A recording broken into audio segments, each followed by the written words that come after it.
عليه وسلم مركور الله سبحانه وتعالى ماتسن markii xigtana waxaan u mahadcelinaynaa marti sharafta oo nagala soo qayb gashay barnaamijkan iyo teamka Orange Worldwide iyo Apostle Group sidoo kale waxaan u mahadcelinaynaa jaamacadda Kid University oo run ahaantii barnaamijkan ugu sharaftay oo ama ugu deeqday waxaan leenahay mahad u sugnaato barnaamijka kulli waa la sharxay ama wixii la sheegi lahaa Ustaad Ciidruus sharxay Ustaad Ciidruusna wuxuu ka socdaa marna Apostle Group oo ka socdaa marna wuxuu ka socdaa Orange oo ka socdaa Ustaad Ciidruus wuxuu nasiib u yeeshay wafdi ka socday jaamacadda Kid University sida madaxweynaha jaamacadda iyo madaxa internationalka markay soo booqdeen dalkaas Ethiopia gaar ahaan magaalada Jigjigo dadkii wuxuu nasiib u yeeshay ama wuxuu ka mid noqday dadkii tababarka ee jaamacadda bixinaysay ama xogta dadkaas ee wadeen dadka ka faa'iideysay ayuu qayb ka ahaa way rabeen inay noo yimaadaan laakiin duruufo jira awgiisa ay ugu suuragali weeday laakiin waxaan rajaynaynaa aduu Ilaahay yiraahdo madaxda jaamacaddan inay soo gaari doonaan bisha Abriil gudaheeda inta ka horeysan waxaan rajaynaynaa wafdi ka socdo ee Orange iyo Apostle Group inay booqasho ku tagi doonaan jaamacadda maadaama casuumaad aan ka helnay Kid University qadiyada kale kulay wax la sheegay waa fursad oo scholarship waxaan isleenahay shirkadda Orange inta ay shaqeynaysay waxaan isleenahay waa fursadii ugu weyneed ama dahabiga ahayd oo shirkadda ee la kulantay ama hadiyad ahaan ay u heshay inay tahay fursadan Kid University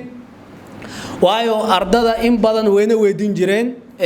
ardada Soomaaliyeed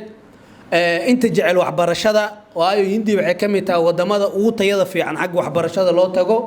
oo dhinac waliba ku hormartay nolol ahaan adii loo iyo waxbarasho ahaan Soomaalida waxa moodaa xoogaa dhaqan ahaan hindiga inay iska agdhow yihiin maadaama filmaanta hindiga ee daawadaan qaarkooda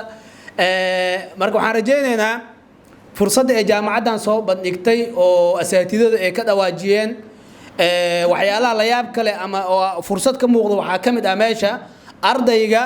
isla marka koowaad inuu dooran karo laba degree mesela degree koowaad oo bachelor iyo masterka oo hal mar wada dalban kara oo qaab scholarship wuxuu mar qura dalban karaa master degree iyo PhD hal mar uu wada dalban karaa taasi maysan jirin jaamacadii hore anaga u arki jirnay laakiin jaamacaddan programkaas ay soo kordhisay si loo faa'iideeyo ardayga hal mar u soo diyaariyo masterkiisa iyo bachelorkiisa ama mar qura u soo diyaariyo masterkiisa iyo PhD-giisa ama mar qura u soo diyaariyo laba degree oo double degree oo laba bachelor oo kala duwan ama laba master ama laba PhD mar qura u soo diyaariyo taas waxay tahay waa fursad teedi kale fursadan maadaama dawladda Hindiya ay bixinayso oo ilaa 100,000 arday loogu talgalay oo dawladda Hindiya gaar ahaan wasaaradda waxbarashadana ay ku tartansiisay jaamacadaha ku yaal Hindiya jaamacadahaas waxaa nasiib u yeeshay 100 jaamacadood systemka kulay dad lagu training gareeyay ilaa 100 jaamacadood ku jiro 100kaas jaamacadood jaamacaddan Kid University waxay ka mid tahay 100 jaamacadood oo dawladda Hindiya ama wasaaradda waxbarashada Hindiya ee u ogolaatay fursadan ardada inay ugu faa'iideeyaan gaar ahaan wadamada dagaalada sokeeye ka dhacay iyo wadamada ka soo kabsanayo saboolnimada iyo kuwa marka sidaa darteeda Kid University sidaa la sheegay waxay ka mid tahay jaamacadaha ugu waaweyn oo Hindiya ama waxay ku jirtaa kaalmaha ugu horeeyo taasa waxay noo qasabtay xiriirka markaan sameeynay jaamacaddan si gooni xiriir inaan ula sameeyno ayadana waxay noo balan qaaday 10,000 arday ee sanadkan rabtay inay qaadato qaybaha ugu badan inay ardadeena ay siin doonaan ee ugu faa'iideyn doonaan Soomaalida taadi kale waxa fursad ah wadamada kale ilaa 10 wadan loogu talgalay opportunity-ga inay ka faa'iideystaan 10kaas wadan badankood waxay gali doonaan imtixaanay gali doonaan laakiin Soomaaliya waxay nasiib u yeelatay in laga cafiyo imtixaanka ayaga imtixaan ma galayaan maadaama wadanka duruufo uu ka jiro fursadana sida ustaadku uu sheegay Ciidruus way furan tahay waxayna ku ekaan doontaa aduu Ilaahay yiraahdo 15 bisha Abriil gudaheeda wixii Abriil 15keeda ka dambeeyo waxaan sugaynaa waa admissionadii iyo ardadii inay tagaan oo jaamacadii ay tagaan marka insha Allah ta'ala waxaan rajaynaa fursadan inaan ka faa'iideysan doono ardada Soomaaliyeed ama ardada ku nool East Africa ama Geeska Africa inay booqan karaan xafiisyada shirkadda Orange meel walba uu ku yaalo ee la soo xiriiri karaan ee iska diiwaan gelin karaan shuruudaha ma adko sida oo la dhawaajiyay ama laga dhawaajiyay وشروط سهلا أردد وأجنا قاركود إن يسن باسبورة قاركود ولي إن دكتان دوكسيجا سر أو فانفورك ولي أسن دمينين هذانا فرصة دان دنينا يان سي فرصة أزلوه فإذا مركا وعن جراني أردد أن باسبورة هي سننا إن باسبورة ديب كان سدان مركا لان أقبلات كوا جامعة sidoo kale ardad aan shahaadada form 4 ka haysanina inay la yimaadaan shahaadadii ama dhibcii form 2 ga sidoo kale ardada jaamacadaha dhigtan inay la yimaadaan cadeemo xilliga jaamacadaha ay dhameynayaan ama warqado ku cad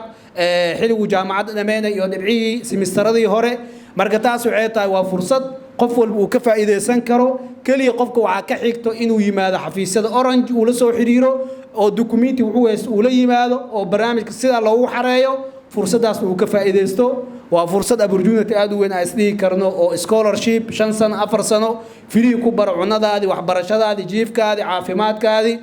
iyo pocket money waxa la yaab kale waxa ku jiro oo fursadan aad ku arkaysaa xitaa ardaygu wuxuu leeyahay bishii sim kaarka ama kaarku isticmaal la telefoonka ku isticmaali lahaa waa loo shuwa jaamacada uu shuweyso baska waa loo shuwa dardhaqidiisa waxaasan jaamacada ka wada bixinayso ayada ka faal qaadayso maadaama dawladda Hindi ay bixinayso fursada ama deeqdan laakiin wax loo soo marsinaa waxay tahay jaamacada marka waxaan rajeynaa ardayda inay ka wada faa'iideystaan ka Orange ahaana waxaan rajeynaa insha Allah ta'ala inay ka faa'iideystaan waxana la jooga maanta maamulka xafiiska Orange Somaliland sidoo kale group badan ayaga qadka ku jiraan xafiisyada kale Orange barnaamijka way la socdaan ayagana waxaan rajeynaynaa maanta wixii ka bilowdo in shirkadda Orange ay bilowday aan barnaamijkan ay daafurtay ardada diiwaangelintooda hore diiwaangelintu waxay u bilaabatay Ethiopia xafiiskeena Jigjiga